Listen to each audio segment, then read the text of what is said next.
Good morning, everybody, and we're back again on today's movie review, Ice Age to the Meltdown.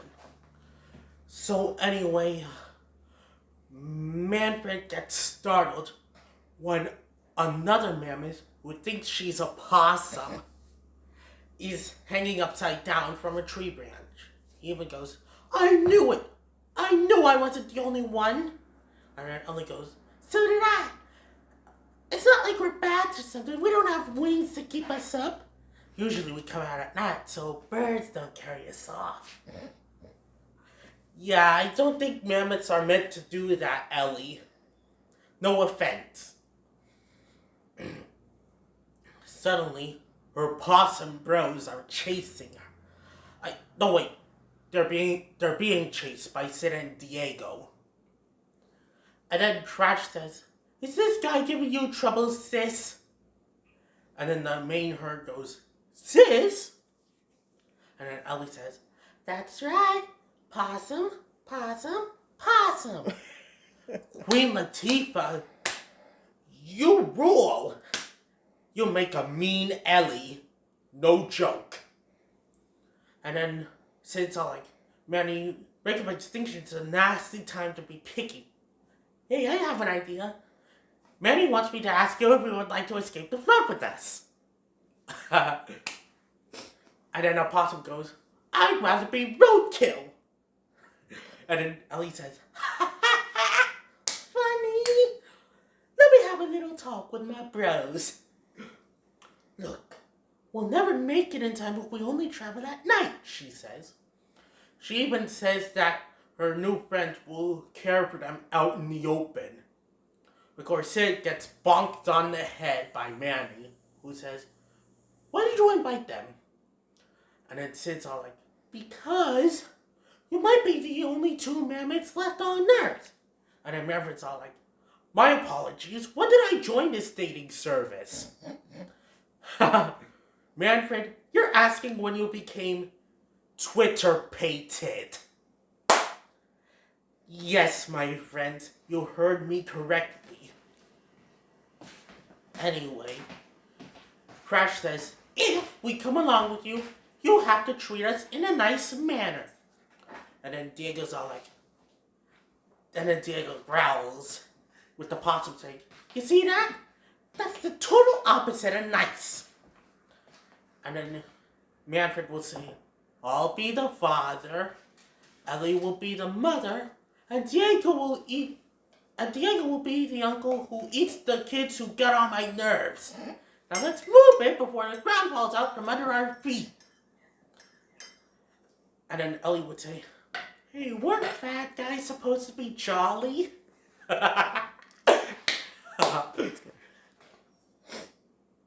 And then the possums are skating on thin ice. Because it's still winter, but not for much longer. And then Diego says, "Can't you see the ice is thin enough without you two wearing it down?"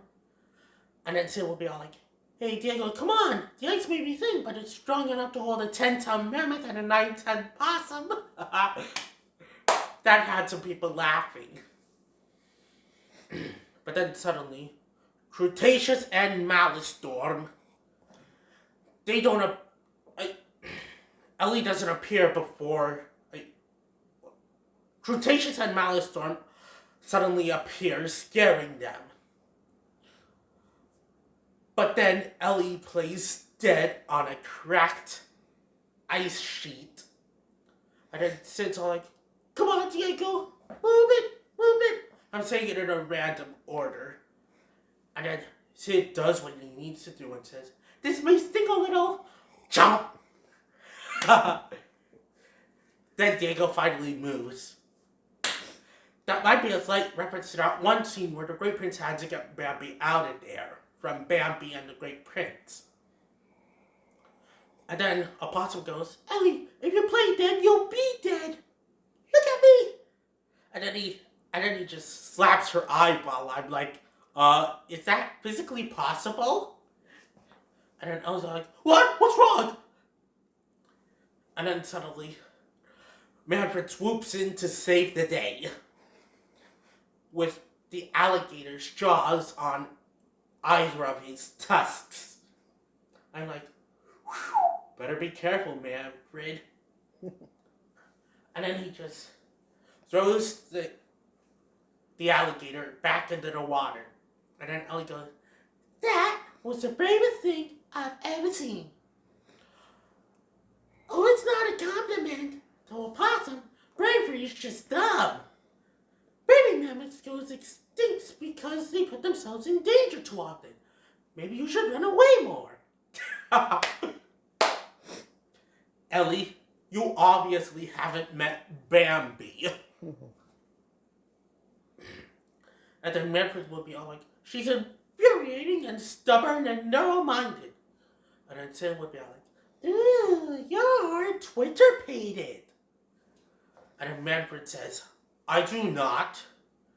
Then Sid goes to Diego and says, we're living in a melting world, Diego. You're gonna have to learn to swim sooner or later. And then, of course, there's a moment with a hawk. And then the possums just lay dead, including Ellie herself. And then Sid says, hey, Manny, why don't you do that? And then Manfred says, because I'm a mammoth. And then Sid says, but you do it for treats, right? He's basically foreshadowing house pets.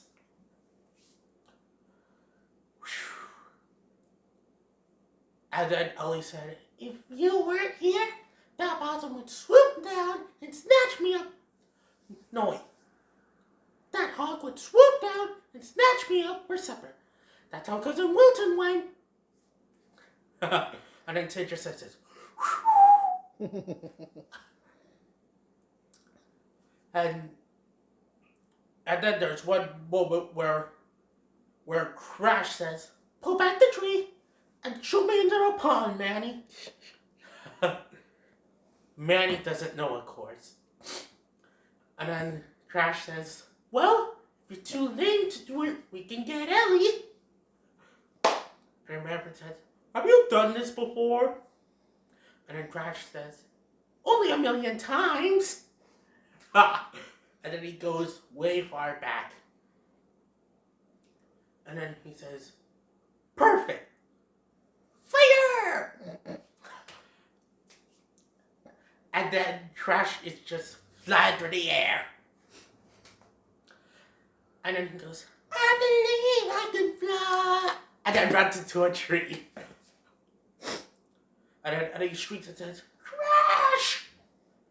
Then there's one where Manfred says, uh-oh, as if he's in trouble. And then Ellie would learn what happened. And then she turned to Manfred and said, what in the world is wrong with you? Well, not what in the world. But she says, what's wrong with you? And then Manfred says, he said he could do it. And then Ellie says, and you listen to him. And then there is a gross moment where Crash says, who's gonna roll in that gross patch with me? That's how I'm gonna refer it to on this channel. But then Crash wakes up and says, gross patch?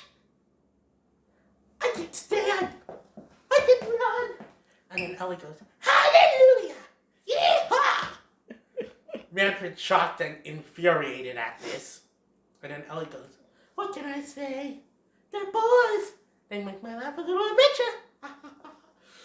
You guys are so dead. Thanks for embarrassing me. Of course, what she does to them is censored. Because parental guidance suggested. Later that night, Ellie gets stuck in a log. And then Manfred would be all like, you need some help? And then Ellie's all like, nope, just catching my breath. And then Manfred says, okay, then let's go. But then Ellie finally admits that she's stuck. And then Manfred says, are you sure picking them up like so wouldn't be easier? Thus making a clearing to Ellie's first home. that's where you can have the Ellie Remembers music play. Also, for fans who haven't figured it out yet, I put that music over Bambi falling off the cliff. And please, my corporations, think of it as a tribute to your hard work. Anyway, Ellie gets a flashback to when she was a mere calf. Correct me if I'm wrong in the comments below. She had this cute little toot-toot. But then she went to a tree that she thought was a mammoth because of all the snow and ice. She made herself comfortable. And then suddenly, a mother possum appeared. With baby twins. And she named them Crash and Eddie. End of the flashback, and Ellie's in that tree again. Well, she's under it, but you get the picture. Because Ellie was adopted. And no, she is not Manny's sister.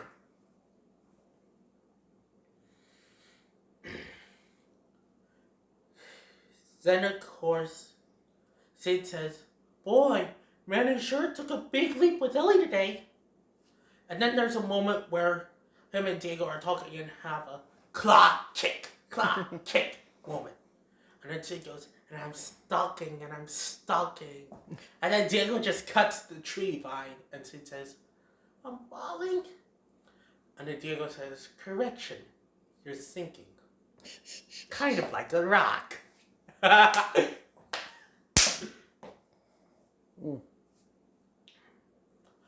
Then, when it's time to go to sleep, Ellie just scoops up her brothers, and places them on a tree branch, and she's lying on a tree too. Well, her tail's wrapped around a tree branch. You get the picture. That might have had some people laughing. Then, much later that night, Sid is being carried by a band of mini-sloths.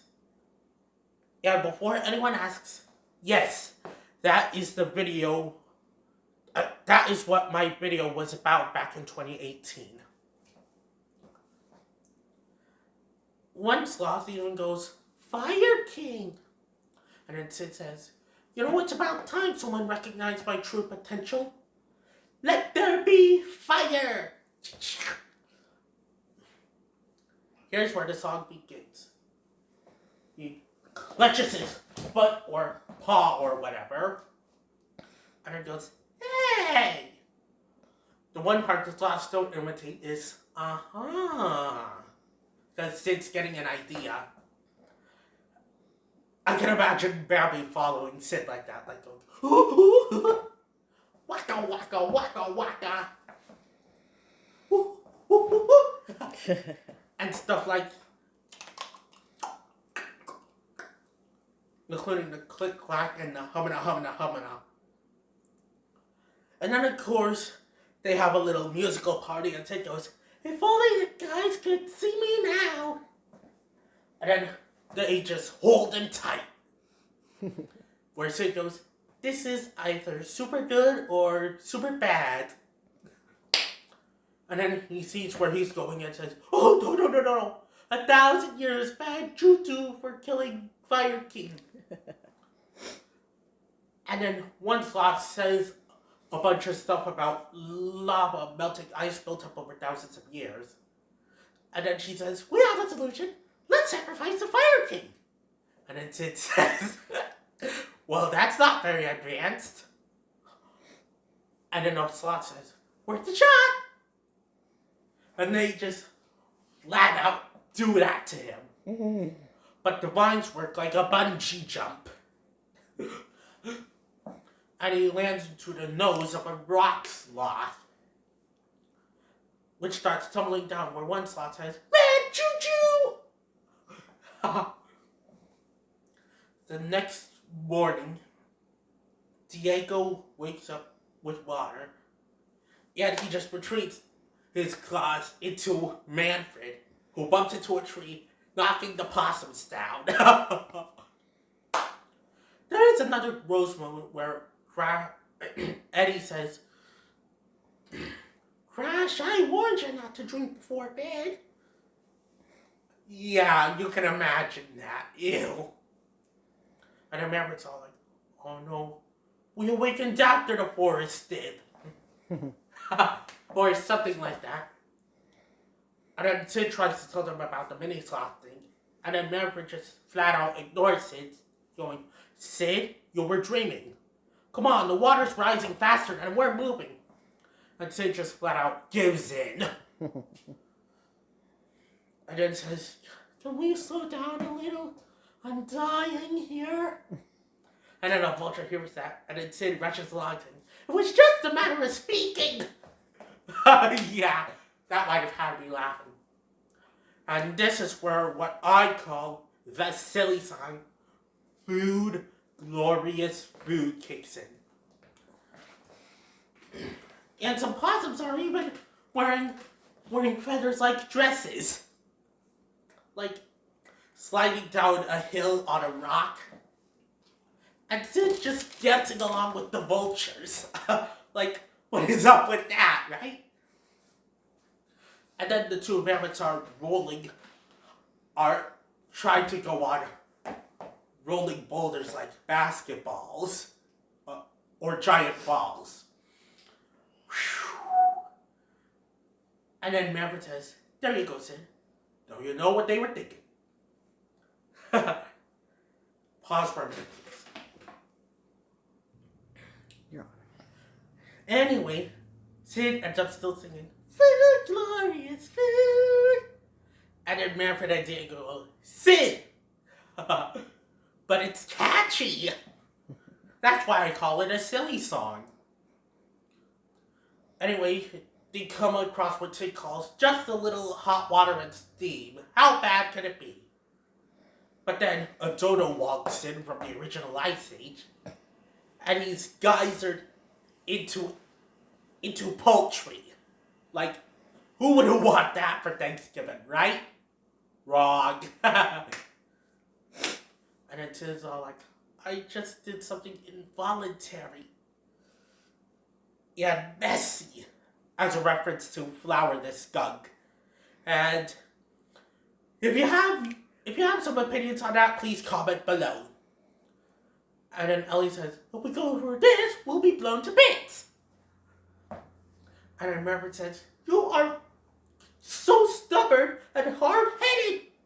And then Ellie says, I guess that proves it. I am a mammoth. And then Sid would be all like, I don't know, drowning sounds like a much gentler way to go. But blown to bits, it sounds so sudden. But then, to cut to the chase, everyone's trying to head to the boat, and a vulture says, do not leave your children unattended. All unattended children will be eaten. Speaking of which, I wish that boat from Ice Age to Meltdown was part of an amusement park. If COVID didn't exist. Because I would legit pay to ride that. Or something like that. Come on, David. Anyway, remember it's all like, has anyone seen Ellie? And then Diego's all like, possum, about 11 foot tall. And then, but then, Crash, Eddie, and Ellie get trapped. And then Ellie says, you guys have to go. I'm not asking. And then one possum goes, Ellie, we're going for help. And another goes, stay here. And Ellie's just like, duh. That had me laughing a little. And then one possum says, Manfred, it's Ellie. She's trapped in a den. Unfortunately, the water starts rising higher. And let's just hope SpongeBob's ready to meet a mammoth. Unfortunately, they don't make it to the boat, and the water's still rising. Like, Manfred tries to pull Ellie out of there, but he ends up getting pulled down into the water. And then Diego's all like, okay, jump in now! But he still can't. He's all like, I am not the water. I am not your prey. I am not your prey. I am not your prey! Because Sid tries to save the possum, who end up having to save him. And then one possum goes like, you really need to brush. Crash and Eddie and Sid, do you even know what toothpaste is in your time of era? And then Diego is all like, come on, even babies can do it. Claw, kick, claw, kick. Hey, I'm stalking the prey. He ends up having to save a drowning sloth and 2 possums. And they find a dry spot. And then Diego's all like, most animals can swim like babies, you know. And then Sid would say, yeah, not tigers though. I left that part out. Really, Sid?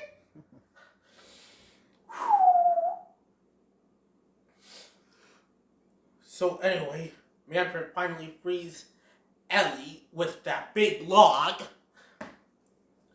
And then the herd sees 2 trunks pop up. They're mammoth trunks. And then the possums go, we thought we'd never see you again. And then Sid has a moment where he says, we're gonna live. And then he sees water rising to his feet and says, we're gonna die. John Leguizamo, you, my man, are hilarious. But anyway, there is one squirrel who caused all this called Scrat. He's not necessarily my favorite character, but he's not terrible either.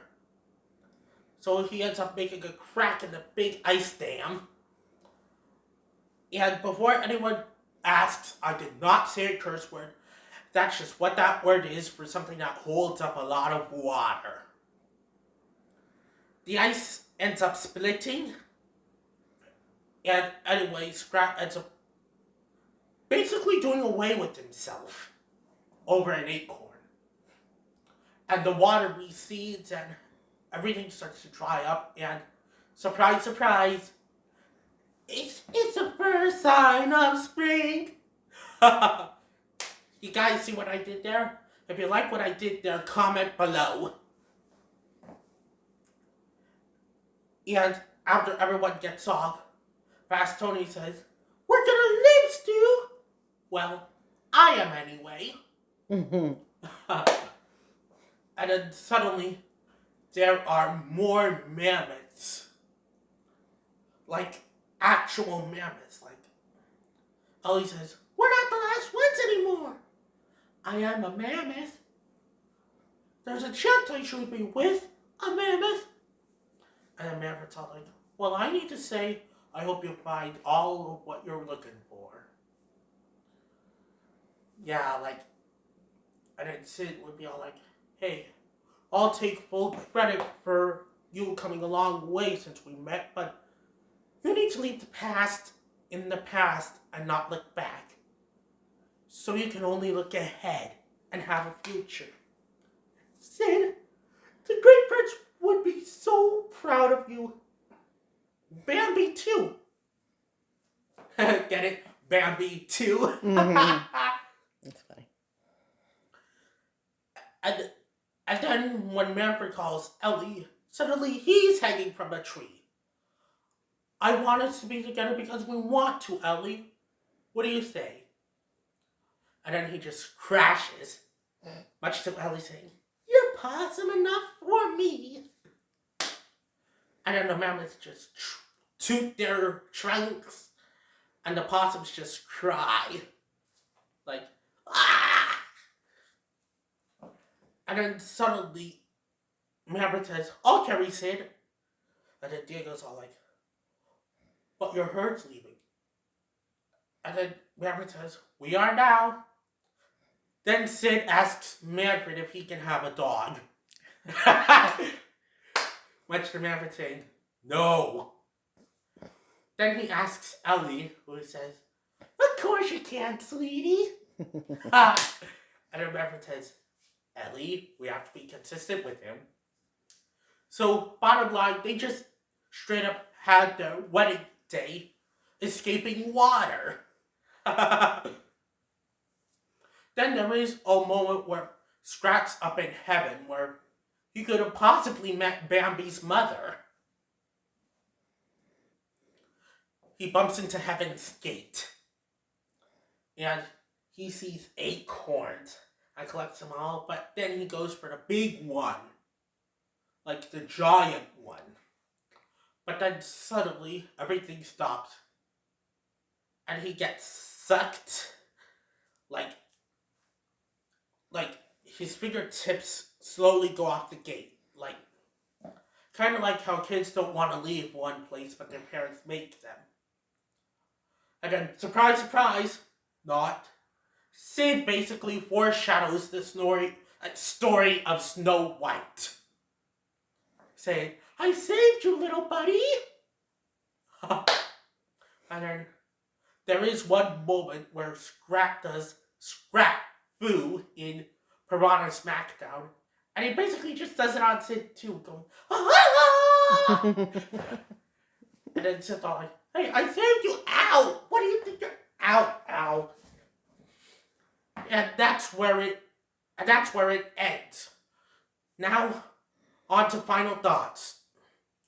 So for where Ice Age Through the Meltdown is going on this scale, despite the funny stuff, I'm going to have to say neutral good, close to high good. If we got 10 minutes from each of Bambi 2 and Ice Age The Meltdown, it would be a pretty good pairing. I am not joking either. Both movies premiered in 2006, and I have to say, Disney and Blue Sky, you have inspired me, guys.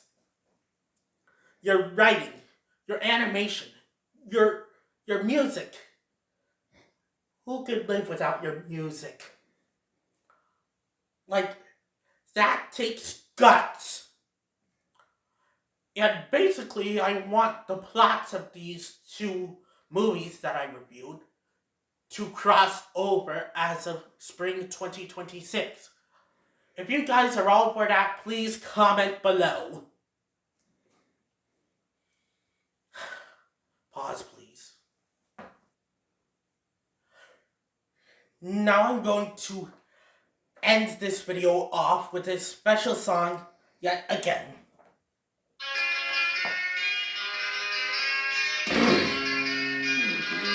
Oh, I used to be just an ordinary guy, 5 days a week, working my 9 to 5.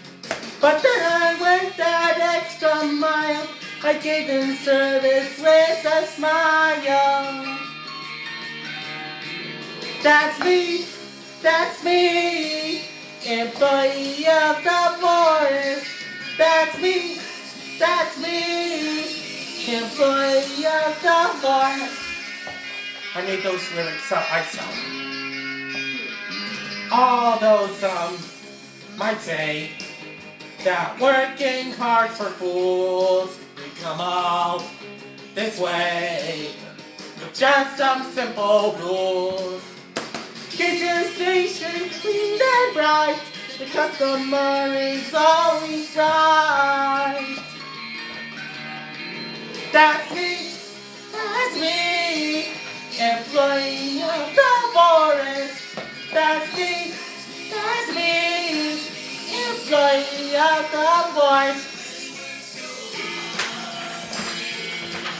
but I never once complained. Now they put my picture in a frame. When you reach the top, that means you're the cream. We give it all we got, because there ain't no iodine. Like your manners don't be rude, a bright and cheery attitude. That's me, employee of the forest. That's me, employee of the forest. But I never once complained. They put my picture in a frame, and underneath they spelled my name. SCONGEEOB. If it weren't for me, this place would fall apart. It takes antler grease and a great big ton of heart. I broke my back, I gave my all. Now that's my face up on the wall. That's me, employee of the forest. That's me, employee of the forest.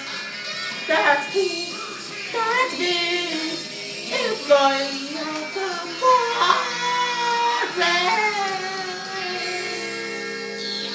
That's me. Be sure to like, subscribe, comment, and share. And let me know what you think of my song in the comments below. See you next time!